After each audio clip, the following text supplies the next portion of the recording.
Halo anak-anak semuanya, jumpa kembali.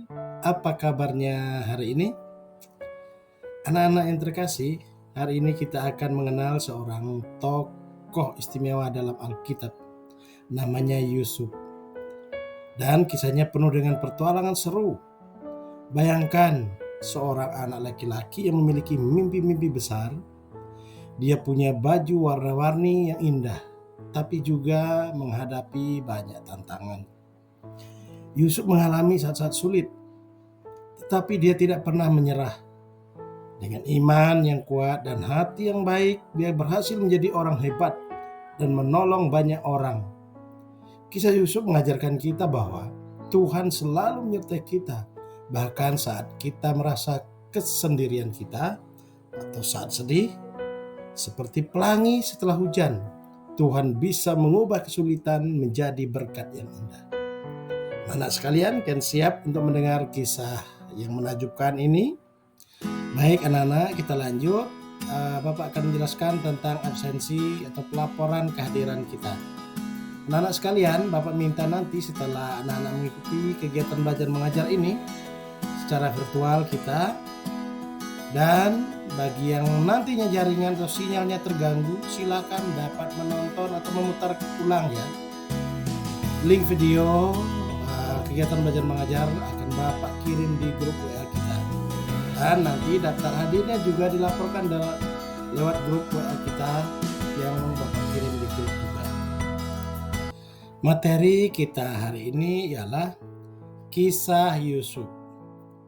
Tuhan mempunyai rencana yang baik bagi setiap orang. Untuk mencapai rencana Tuhan, Yusuf harus menghadapi berbagai cobaan dan penderitaan karena taat pada Tuhan.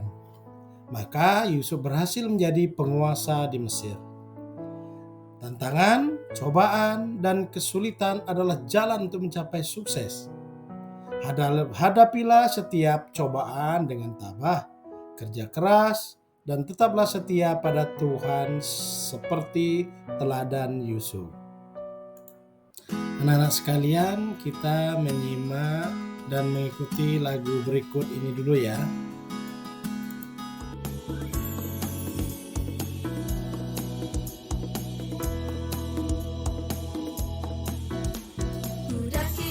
Daki-daki gunung yang tinggi, ku turun lembah yang dalam, ku melintasi padang rumput hijau membentang, Yesus besertaku.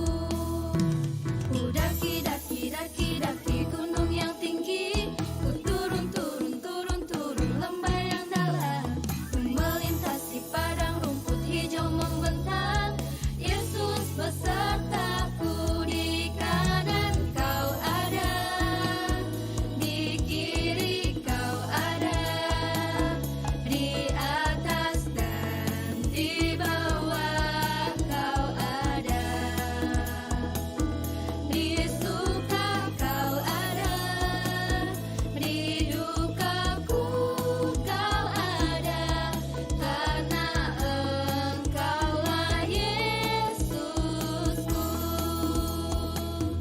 Anak-anak semuanya, setelah kita awali dengan nyanyian pembuka tadi, kegiatan belajar mengajar kita buka dengan doa dulu ya. Marilah ambil sikap berdoa dalam nama Bapa dan Putra dan Roh Kudus. Amin. Allah Bapa yang Maha Pengasih dan Maha Penyayang, terima kasih berkat-Mu atas anugerah kesehatan jasmani dan rohani kami. Kami mohon sertailah kegiatan belajar kami hari ini dari awal sampai akhir nanti.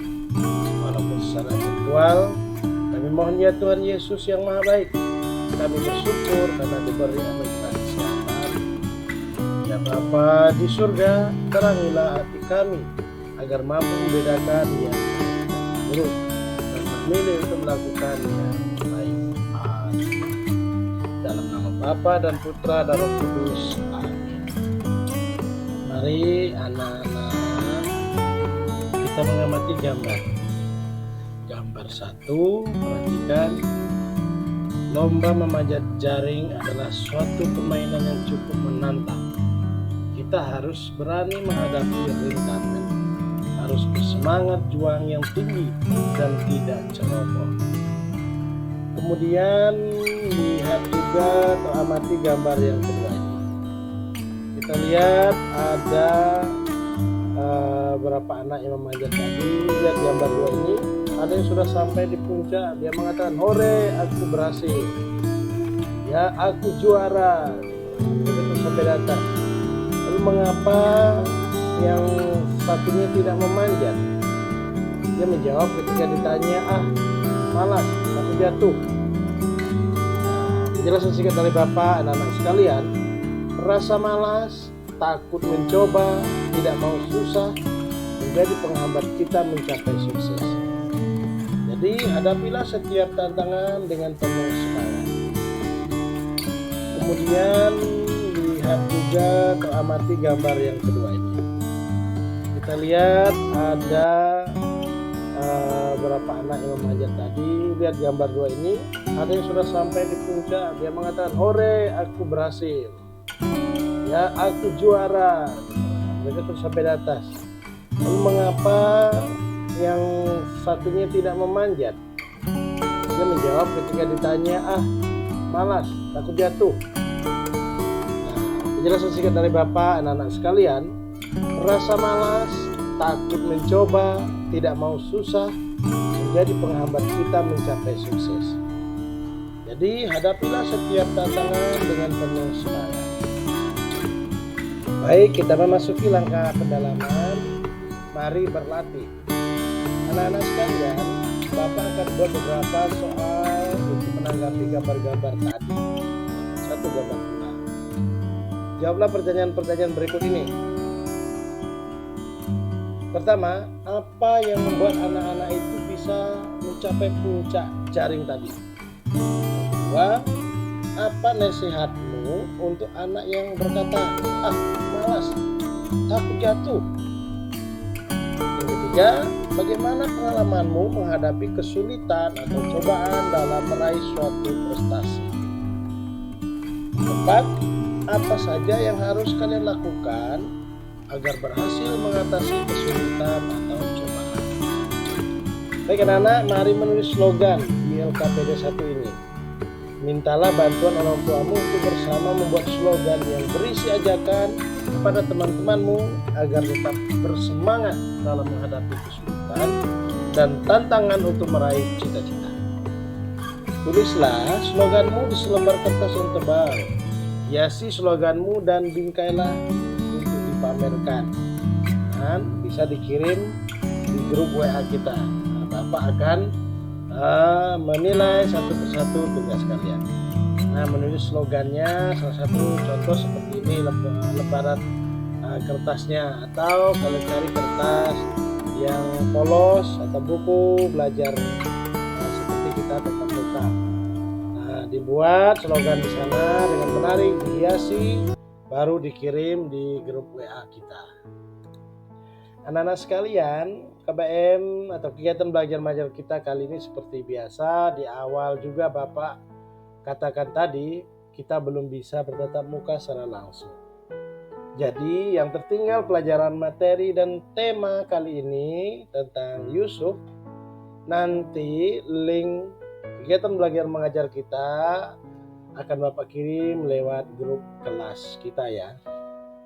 Jadi anak-anak sekalian dapat memutar atau menonton ulang nantinya berkaitan dengan materi maupun pengumpulan tugas nantinya.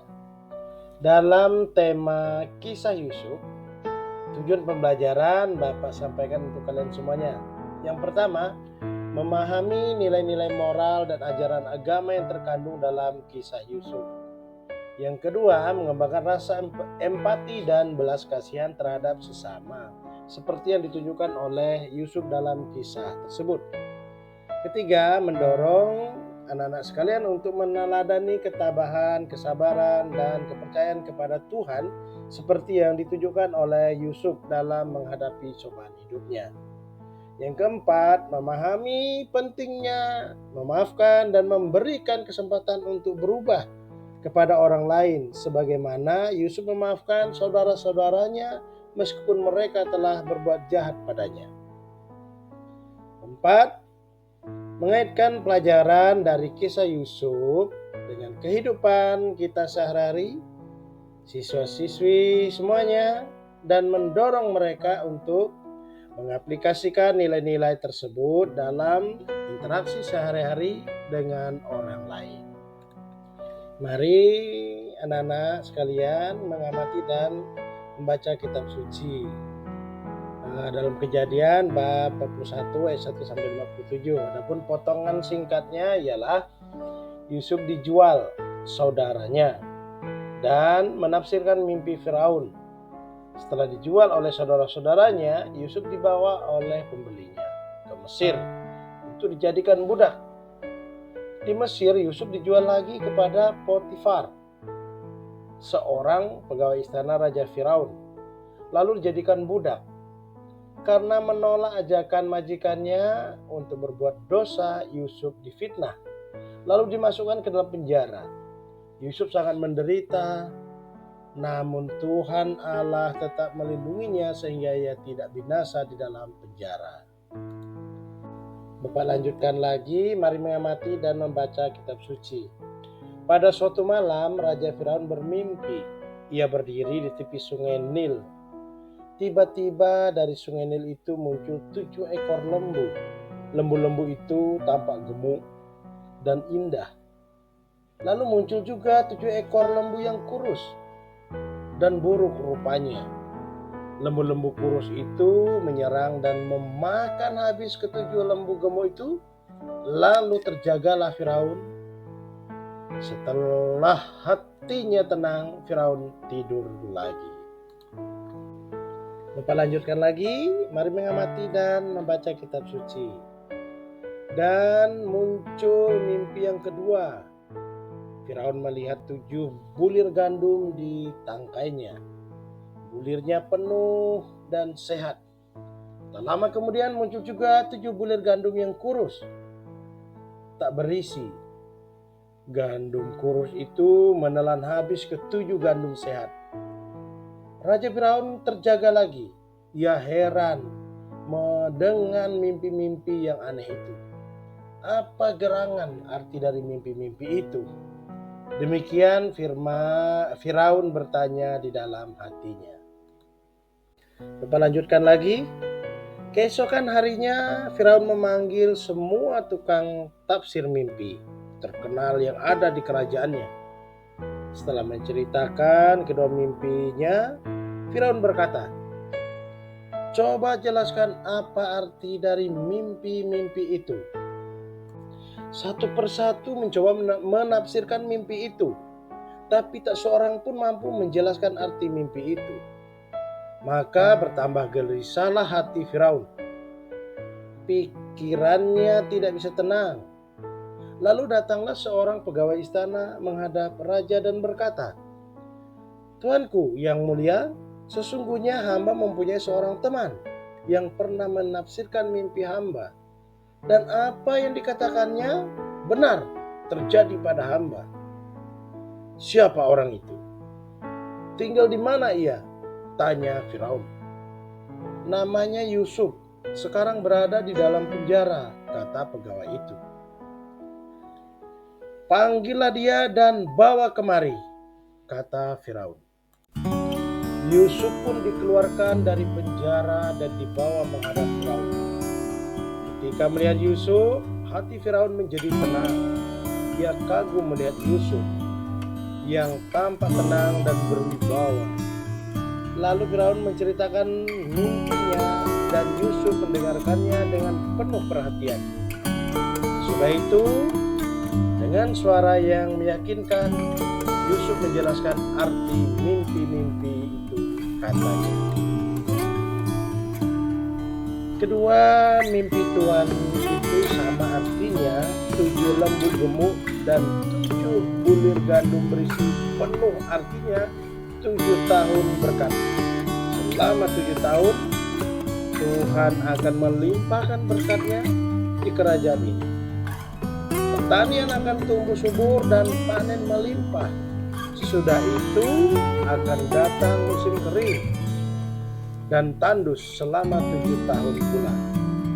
tanah pertanian tidak menghasilkan buah, dan akan terjadi kelaparan yang hebat.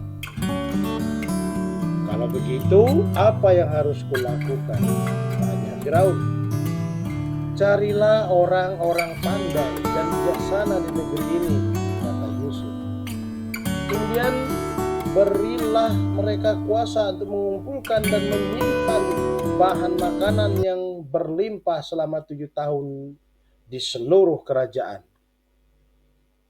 Dengan demikian akan ada persediaan makanan yang cukup untuk menghadapi musim kering dan kelaparan selama 7 tahun berikutnya, kata Yusuf. Firaun berpikir sejenak, lalu berkata, menurutku tidak ada orang yang lebih pandai dan bijaksana daripada engkau, sambil menunjuk ke arah Yusuf. Lalu Firaun melanjutkan katanya, karena itu aku menunjuk engkau sebagai penguasa di negeri ini. Saat itu juga Firaun melantik Yusuf menjadi penguasa di Mesir untuk mengurus pangan rakyat. Firaun melepaskan cincin di jarinya dan mengenakannya pada jari Yusuf. Kemudian Firaun mengenakan pakaian halus pada Yusuf dan memasang kalung emas pada leher. Yusuf mulai bekerja dengan giatnya. Ia berkeliling di seluruh negeri. Ia memerintahkan rakyat untuk membangun gudang-gudang tempat menyimpan bahan makanan. Dan benar seperti yang dikatakannya, selama 7 tahun pertanian rakyat menghasilkan panen yang melimpah. Mereka mengumpulkan dan menyimpan gandum-gandum di setiap gudang sampai penuh. Setelah 7 tahun panen berlalu, apa yang dikatakan Yusuf benar terjadi. Musim kering datang, bertahun-tahun hujan tidak turun, tanah pertanian menjadi tandus dan tidak lagi menghasilkan panen. Bencana kelaparan mulai terjadi di mana-mana. Banyak penduduk di negeri lain mati kelaparan. Tapi rakyat Mesir aman karena Yusuf telah menyimpan banyak persediaan makanan. Untuk mendalami materi kitab suci tadi, jawablah pertanyaan-pertanyaan berikut ini. Yang pertama, apa saja penderitaan yang dialami Yusuf? Yang kedua, bagaimana sikap Yusuf dalam menghadapi setiap penderitaannya? Ketiga, apa yang membuat nasib Yusuf berubah menjadi penguasa di Mesir? Keempat, teladan apakah yang dapat dicontoh dari kisah Yusuf? Yang terakhir, yang kelima, apa yang akan kalian lakukan saat menghadapi kesulitan atau penderitaan? Anak-anak sekalian, Tuhan mempunyai rencana untuk setiap orang. Yusuf menjadi penguasa di Mesir karena begitulah rencana Tuhan. Untuk mencapai rencana Tuhan, Yusuf harus menghadapi cobaan dan penderitaan. Karena Yusuf tabah dan tetap setia pada jalan Tuhan, maka ia berhasil menjadi penguasa. Aku pun dapat mengalami cobaan dan rintangan di sekolah atau dimanapun aku berada. Aku percaya Tuhan menyertaiku. Aku akan menghadapi setiap cobaan dengan tabah, jujur, dan tetap setia pada jalan Tuhan seperti teladan Yusuf. Bapak harap seperti itu untuk anak-anak sekalian. Untuk direnungkan anak-anak sekalian, tabahkah saya saat menghadapi kesulitan atau cobaan? Rangkuman singkat dari Bapak, Tuhan mempunyai rencana yang baik untuk setiap orang. Untuk mencapai rencana Tuhan, Yusuf menghadapi cobaan dan penderitaan. Karena taat mengikuti rencana Tuhan, maka Yusuf menjadi penguasa di Mesir. Tantangan, cobaan, kesulitan adalah jalan untuk meraih cita-cita. Tuhan memberi kita kemampuan untuk mengatasi kesulitan. Hadapilah setiap cobaan dengan kerja keras dan tetaplah setia pada jalan Tuhan seperti teladan Yusuf. Anak-anak sekalian, ingat, kesulitan dan tantangan adalah jalan untuk mencapai kesuksesan. Lihat pada gambar ini. Anak-anak sekalian, kita masuk pada penugasan akhir sebelum doa penutup. Tulislah kesulitan dan tantanganmu untuk meraih prestasi di sekolah. Dan apa yang akan kalian lakukan untuk mengatasi kesulitan dan tantanganmu itu. Tulislah juga doa permohonan agar Tuhan memberimu kekuatan untuk mengatasinya. Nah, ini LKPD-nya Bapak kirim di grup WA kita. Dan terakhir, mintalah tanda tangan orang tuamu. Kemudian belajarlah dengan tekun sesuai jadwal. Misalnya di bawah ini, ya, silakan nanti disalin di buku kalian. Untuk poinnya ada 5. Yang sebelah kiri kesulitan dan tantangan. Kemudian yang hendak kulakukan apa? Sebelah kanan. Ya, setelah ditanda tangan oleh orang tuamu, kirim di grup WA. Anak, kita sudah di penghujung dan belajar mengajar kita akhiri dengan doa penutup. Ambil sikap berdoa seperti di awal tadi. Dalam nama Bapa dan Putra dan Roh Kudus, amin. Ya Tuhan yang Maha Baik, berilah kami semangat dan kekuatan di saat belajar. Dan ya Tuhan yang Maha Baik, berilah kami ketabahan saat menghadapi cobaan ataupun rintangan agar berhasil mencapai cita-cita kami. Amin. Dalam nama Bapa dan Putra dan Roh Kudus. Amin. Sampai jumpa, sampai bertemu di KBM kita berikutnya. Tuhan memberkati.